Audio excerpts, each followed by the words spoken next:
here representing Santa Fe Dreamers Project as our executive director, and I'm also an immigration attorney. Before I start, I get to introduce my staff and volunteers. I get to stand up and take a lot of credit all the time, but we have like 20 people on our staff right now, and just anyone in the room who works or volunteers for Santa Fe Dreamers Project, can you make yourself visible so everyone can give you a round of applause? Stand up. Stand up.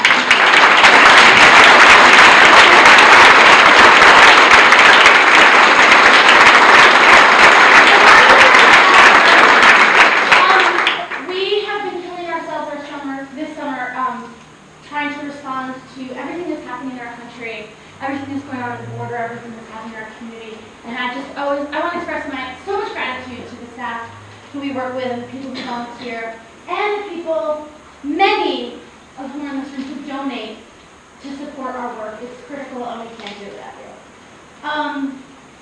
I'm really impressed by this crowd today. I hear it's the state of the city too, so thanks for choosing me over Mayor Weber.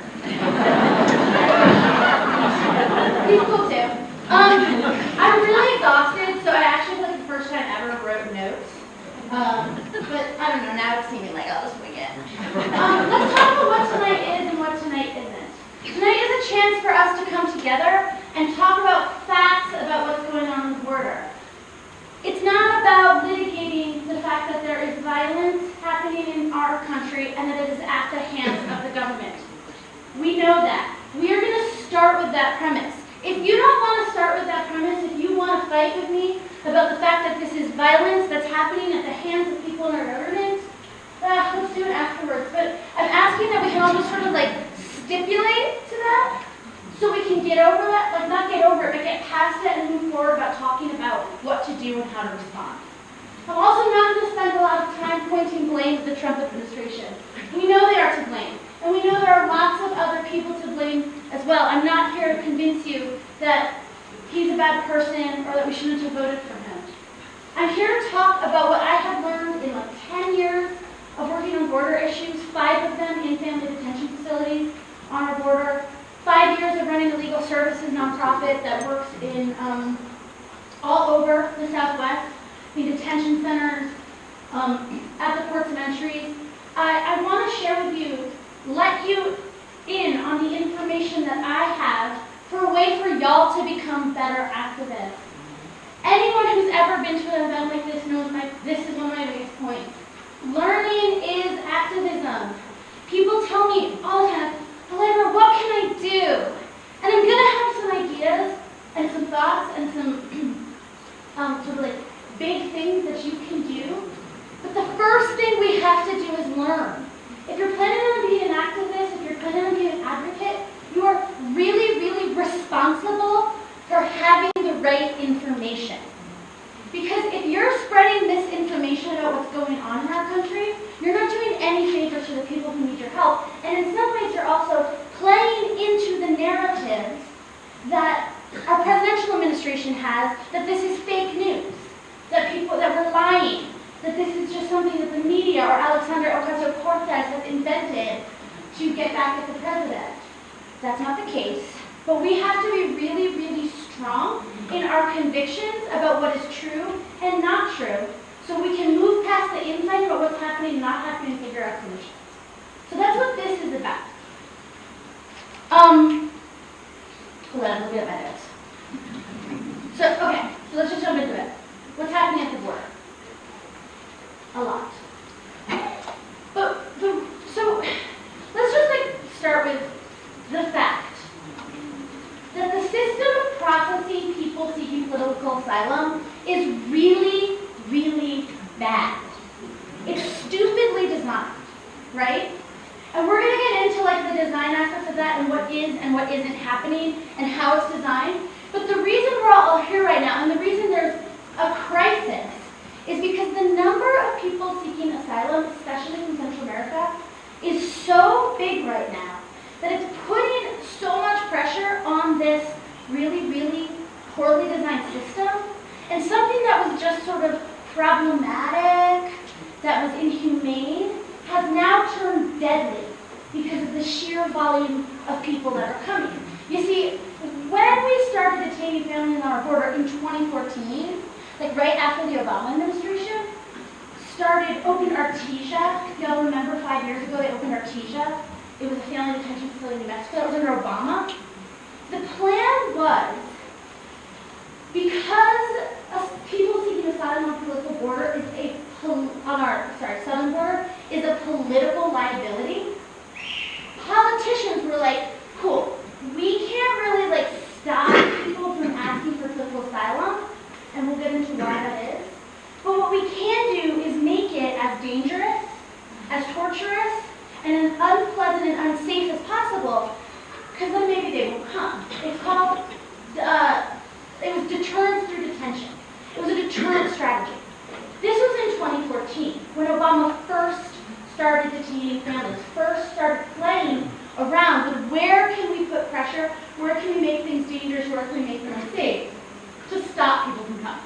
So the whole design of this that he began and the Trump administration picked up was to make this as bad as legally possible within the confines of his executive power so that people would stop coming. I mean, it's an interesting plan if people stopped coming, but they didn't, because the things that they are fleeing in their home countries are worse than what we are putting them through, which is really, really terrifying when you consider what we're putting them through right now. But the plan failed. And so you almost have like this, I'm going to gesture so much tonight, I'm going to just say, you have this like, this graph almost of like how bad it's going to get, and it's really, really dependent that numbers go down. And so when numbers are actually going up, we're at some point on that graph where those two lines cross that say people are going to die. There's nothing about that strategy that is important for national security. There's nothing about that strategy that's just like how asylum seekers need to deal with it. It's just the strategy that the last two presidential administrations have chosen, and we are completely capable of changing course and saying, well, we actually want to provide humanitarian aid. We don't need to scare people, torture them, and ultimately kill them to stop them from coming. Because guess what? It's been 5 years, and numbers are as high as jumps as they've ever been. I'm going to say one more thing, and then we're going to get into the nitty-gritty of the design. If you learned one thing tonight, like if you brought your pen, you're taking notes, if you're like, wow, this is already a lot, I'm not going to remember everything, like here's the time to lock in, and like be like, this is the message I want everyone to take away. I love her. This is the message. There's no illegal way to ask for political asylum. And that seems really weird, right? Because everyone in the news, our politicians, they say these people are doing something illegal or immoral or incorrect or something we wouldn't do if we were in that situation. There is no illegal way to do it. This is the normal way to ask for political asylum. It's the only way to do it. There's no other way. People are like, well, why don't they do it the normal way? This is the normal way. This is the system that we developed after the Holocaust. In collaboration with the United Nations, we are signatories to the convention relating to like refugees and the protocols around refugees. And it's codified into U.S. law since 1980. The only way you can ask for political asylum in the Western Hemisphere is to put your feet in the country where you want protection, whether that's coming through the port of entry or across the Rio Grande or across the desert, and to ask for it. You can't do it illegally. It's impossible. I wouldn't even know how to tell someone how to do it illegally. I get accused all the time of like coaching people to ask for asylum illegally and break the law. Like, there's no way to break the law while doing it. This you can be certain of. When you're on your social medias, when you're at your dinner parties, when you're watching the news, and you hear someone refer to these people doing this illegally, you can say, no! You can't do it illegally. Move forward tonight with the conviction that when you say that, you are right. Okay? Agreed? Are we agreed? Okay.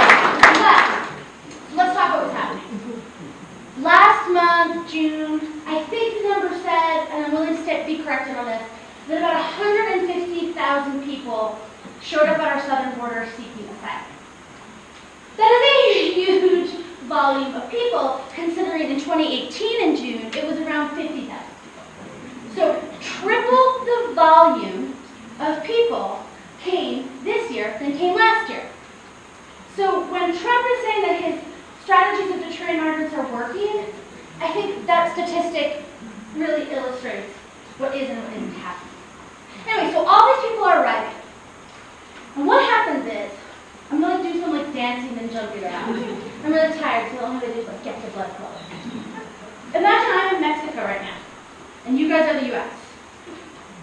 And I'm a migrant. My choice is to come to the port of entry, literally go across the bridge, like if it's in Juarez, the Bridge of the Americas, and get in line to say, hi, I'm Allegra, I'm from Honduras, and I'm afraid to return, I need political asylum. It used to be, a year ago, that you could just do that. Every day, you could just go. And then about 6 months ago, maybe 9 months ago, they started doing this thing called metering, which is illegal. As well. That is a fact. This is illegal. But what they're doing is they're coming and I'm saying, hi, I'm Allegra, I'm from Honduras, I'm seeking political asylum.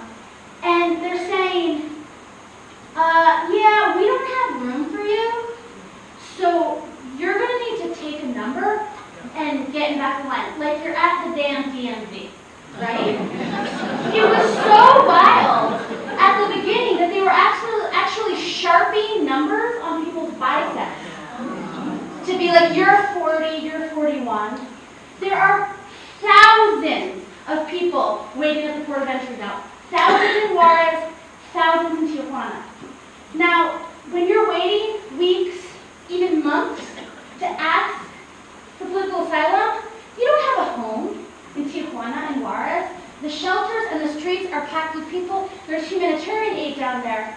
But what this metering has called is a de facto refugee crisis on the streets of our border towns.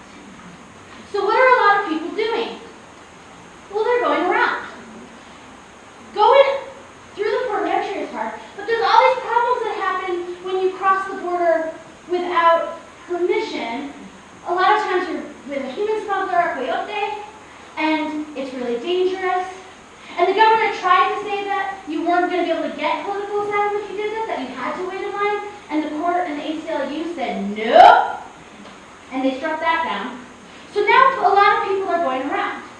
Either way, whether you come through the port of entry or whether you cross the Rio Grande or the desert and you're arrested, you go into custody of Customs and Border Protection, CBP. It's really important that you get one of those critical things is that you get all the names of these agencies down. CBP is Customs and Border Protection. It's an agency under the Department of Homeland Security. It's different from ICE. It's Border Patrol. They wear green uniforms. And their jurisdiction is only within 100 miles of the border. They can't come up here and arrest you. They can only work at the ports of entries and within 100 miles of the border. So everybody goes into these holding facilities called hieleras. I truly don't know what the word is for them in English. Yeah, but there's like an actual, that, the translation is ice boxes, but Border Patrol doesn't call them ice boxes. I don't know. I think they call them holding stations, holding facilities, but hielera is a better description. When we see kids in cages, when we see pictures of men packed into cages screaming at Mike Pence, people lying on concrete floors with the space blankets, with the water fountains that are also urinals, those are all Customs and Border Protection facilities. Now the idea behind those, when there's small numbers of people seeking asylum on the border, is I say, hi, my name's Allegra, I go to the border facility, I get sort of processed, and legally you're only supposed to spend about 72 hours there. It's not there for long-term holding, it's short-term holding while they decide what's going to happen to you next. When we have these huge volume of numbers, suddenly the whole system is getting jammed up, and people are now spending months in those facilities. There's no medical care, there's no beds. I read an article yesterday about a Border Patrol agent talking about how it's like basically torture. People are being held without sleep, they're not allowed to sit down. There's all sorts of torturous things that are happening. And it's hard to tell whether it's simply by design or if there's also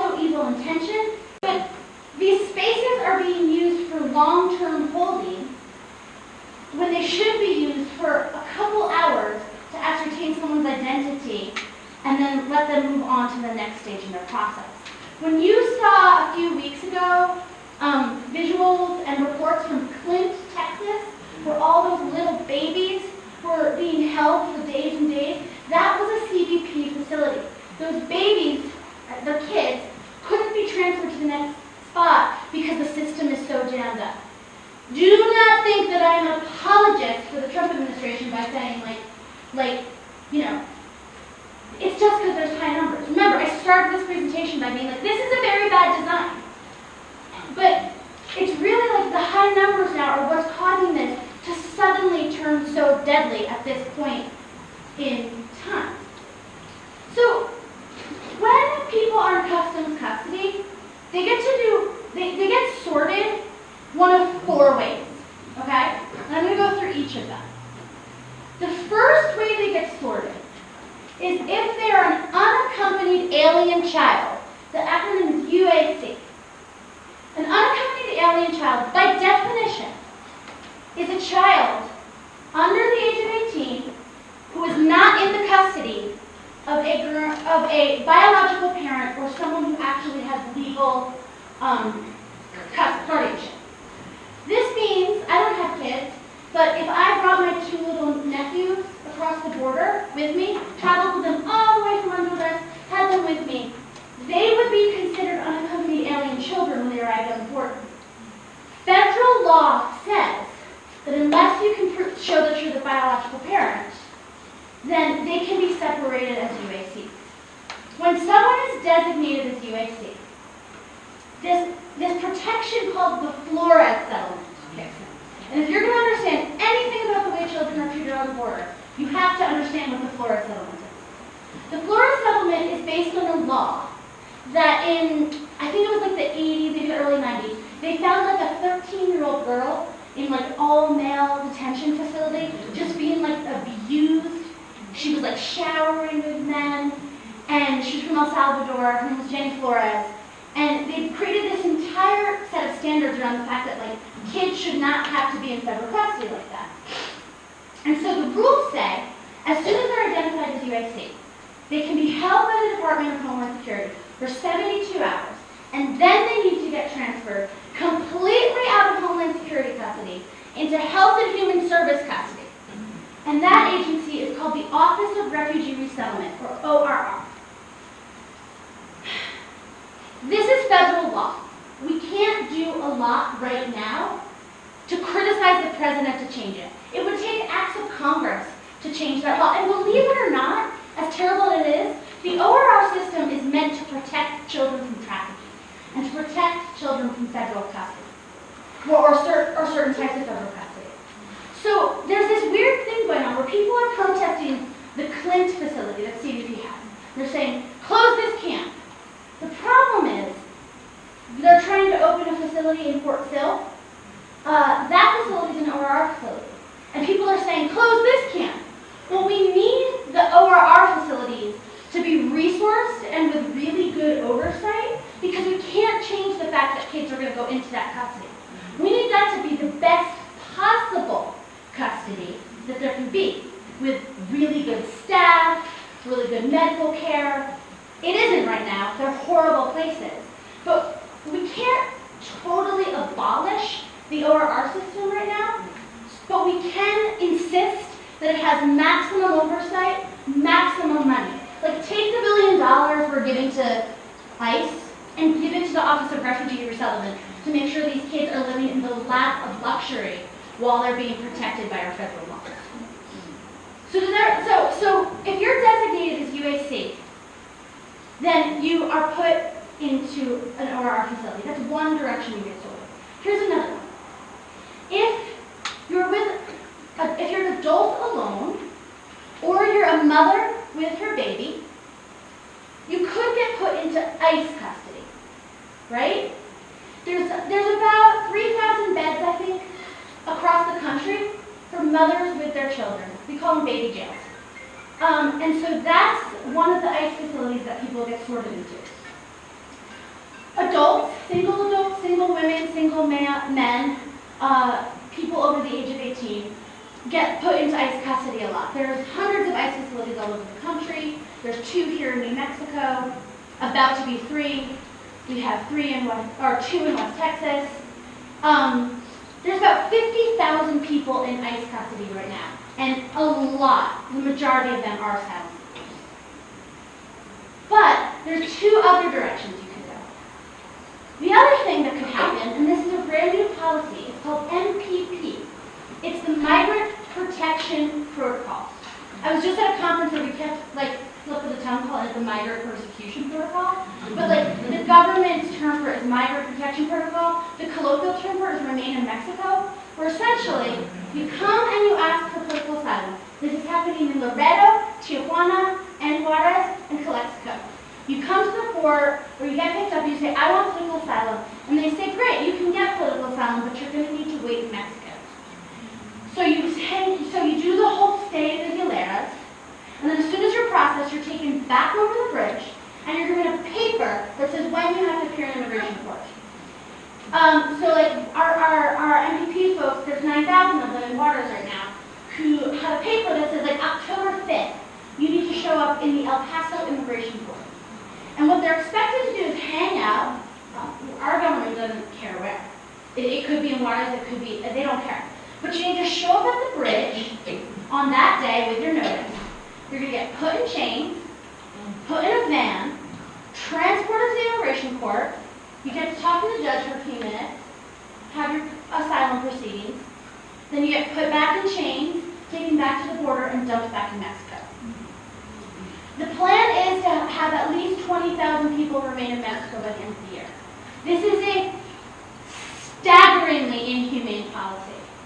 As anyone might imagine, these are really vulnerable people. The cartels have descended upon border towns. There's murder, kidnapping, people are starving, people can't take care of their children, they're living in the streets. My friends who are working the MPP courts, the dockets in El Paso, say that people get in and open their mouth to talk to the judge and start sobbing so hard that it starts irritating the judges, and they're like, man, you have to stop crying, this is a court proceeding. And they're just in total hysterics. There has been a lot of attempts to litigate this as unconstitutional and against our law that have not worked. The ACLU's first push failed. And so right now, MPP is legal, and it's happening, and it's where the future of this, of asylum hearings in the United States are going. One of the really, really, really difficult things about MPP is that almost guarantees that you're not going to get a lawyer for a asylum case. And it's really hard to access counsel binationally. And you don't get a lawyer. A place like El Paso, there's already a 1% approval rate of immigration, of asylum cases. California is 60%, New York 70%, 1% in El Paso. And asylum seekers, basically, if you have a lawyer like me or any of my staff, it's your chances are 10% more prevailing. That's a really, really terrible development. So we have UACs who are a lot of adults and adults with kids to ICE, a lot of people back to Mexico. But then one more thing is happening. There's still so many people. There's not enough bed space in ORR. There's not enough bed space with ICE. There's not enough resources to get everyone out through MPP. They're doing massive releases into the streets of the United States. This is where we saw this spring people just being released to the shelters in El Paso, to Cruces, to Albuquerque, to Deming now. These folks are all just being what's called released on your own recognizance into the United States with an expectation that they can really go anywhere they want, but they'll eventually get a notice from an immigration court to pursue their political asylum. All these people will eventually get to do a political asylum claim, whether it's transported in chains from Mexico, whether it's they move to a town and wait for the hearing to come up in court, whether it happens in an ICE prison, or whether it's a UAC who goes with a sponsor and waits for their notice to appear in court. None of these folks are getting through without protection, and none of them are getting through without a promise from our government that they will get their moment in court where our government will aggressively try to remove them to their country of origin, and they will have the chance to assert their claim for political asylum. For some people, those in detention, that might come within like 6 months.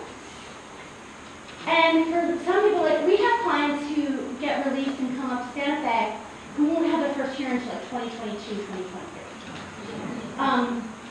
The asylum system, there's like, I think about 800,000 people waiting to assert their asylum claim. There's a huge backlog. And, but I mean, rather than, we're devoting so much of our time and energy to enforcement, to detention, and to the deterrence regime, when we could be devoting it to having judges and lawyers for all these people who actually need to put forth a claim for protection. Because remember, at the end of the day, political asylum is someone telling us, if you remove me to my country, I might die. And like I lose sight of that, and I practice political asylum for a living, and I lose sight of the fact that this is someone saying, please don't send me back because I might die. So they deserve judges, they deserve lawyers, and they deserve due process. Okay, let me just look at my notes, because I really went off my notes. Okay, we'll do some questions about all of that, but let me just talk about a little more about what's actually happening in New Mexico with all of this. And then we'll do questions, and then we'll get to what we can do. What's happening in New Mexico? I'm going to also include El Paso in New Mexico because in my heart, it's part of New Mexico, and it's basically like the same ecosystem of bullshit that we're dealing with as a state. I'm sorry. I'm surprised it took me this long. Sorry, Lisa. There are no children detained in our state. This is New Mexico. There's no children. We don't have any, or our facilities, we don't have any of these huge CBP facilities that are holding kids. There are probably kids in some of the holding centers. There's like the hieleras, there's little hieleras around Antelope Wells, around Lordsburg, I think around Denny. These are little facilities. New Mexico isn't a big migrant group. South Texas, there's more people than we know to Tijuana, Arizona. New Mexico, for some reason, just like isn't a huge migration route. We don't, and Juarez is the biggest port of, second biggest, if either Juarez or Tijuana, is one of the biggest ports of entries on the border, so everything's going through there. We have Antelope Wells, we have Palomas, we have Santa Teresa, but there's not a lot of action. There could be kids in like temporary holding, but we don't have any of this like nasty child detention going on in our state. What we do have is several of these little CBP holding facilities. We have 2 active ICE prisons. One is in Otero County and one is in Cibola County. And we're about to our staff isn't even sure if this one's open yet. Estancia, New Mexico, and Torrance County. I'm getting conflicting reports. Like I literally heard today that there's either 700 or 0 people detained right now. Like I don't know. Literally 2 very smart people told. Like one smart person told me 700, another person told me 0. But soon enough, Estancia is going to have its prison open. These prisons are run by private corporations. Estancia and Cibola are run by a corporation called Core Civic. Core Civic is, I think, the biggest correctional corporation in the United States. About 70% of immigration detention facilities are run by private corporations. This is our tax dollars paying corporations to detain innocent migrants. It's really gross. Massive amount of money is spent per night per bed. And in fact, in our contracts with these, there's this thing called bed quota, where, let's say I work at Cibola and there's 800 beds there. And our contract says 500 of those beds have to be filled every night because you get paid per filled bed. And if you don't fill those 500 beds, then you're in breach of contract. And the fines for for being in breach of contracts are actually a lot higher than if you just fill the beds. So there's financial incentive to put innocent immigrant bodies into the bed because of our corporate correctional contracts. This is your tax dollars. This isn't like fantasy money. When people tell you, like, why can't we just help veterans?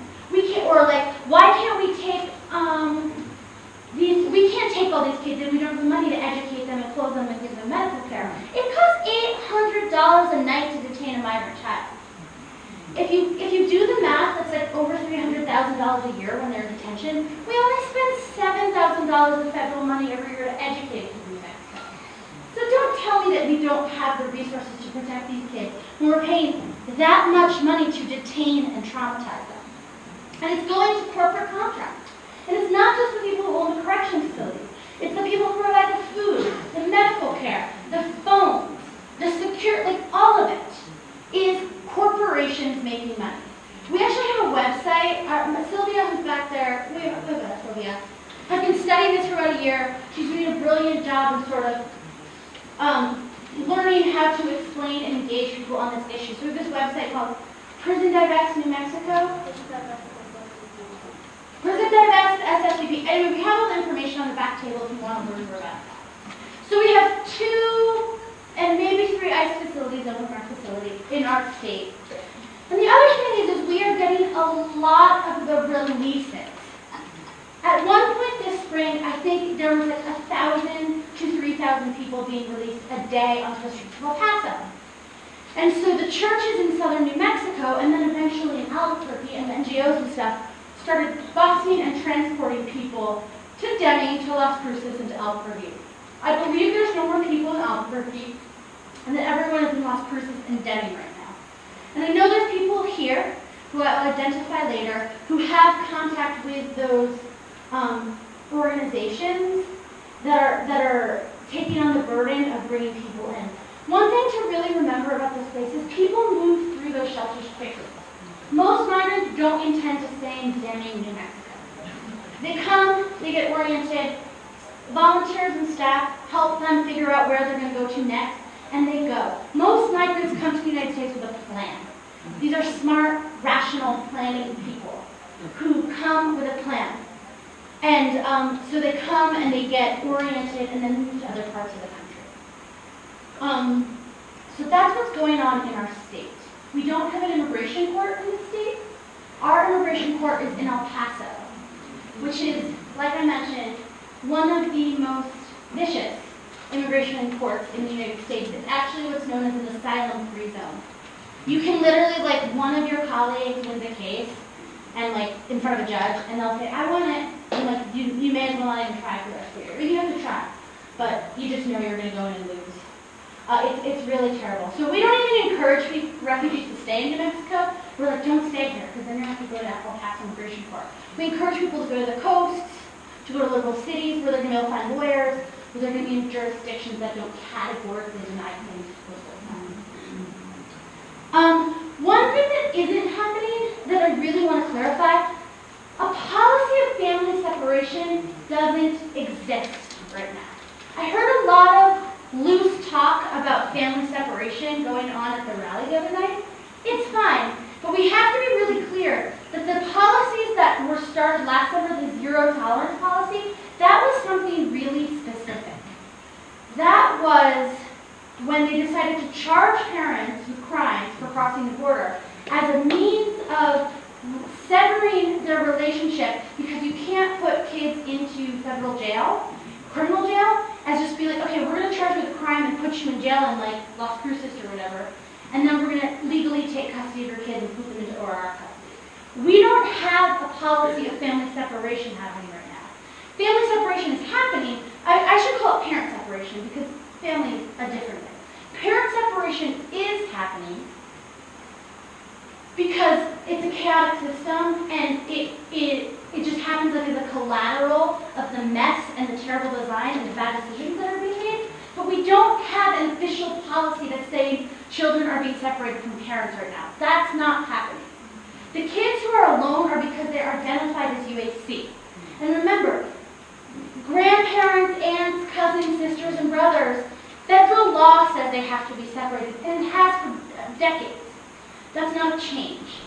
There is no policy ripping kids out of their parents' right now. It's just happening because everything's a mess, and some kids, they're just getting, like some families are just getting caught up. Does that make sense? Okay.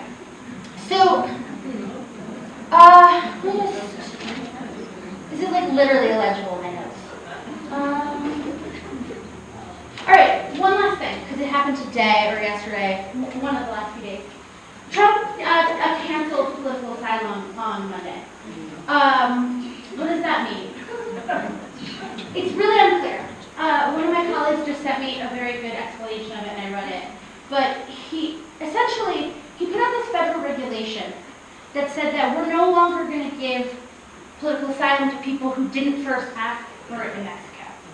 And that if you pass through a third-party country, like Mexico, you are required to ask for political asylum. And if you come here and ask for protection, you don't get political asylum. You can still get this protection called withholding or Convention Against Torture, but you categorically will lose an asylum claim if you pass through a third country, which is a punishment against Latin Americans, right? It's not a punishment against Canadians or like people who pass through Canada.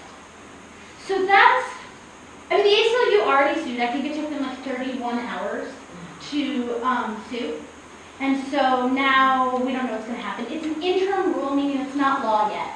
But what this resembles is the Trump administration is doing everything they possibly can through executive power, like the Administrative Procedure Act, administrative law, executive orders, to make it illegal for people to ask for political asylum.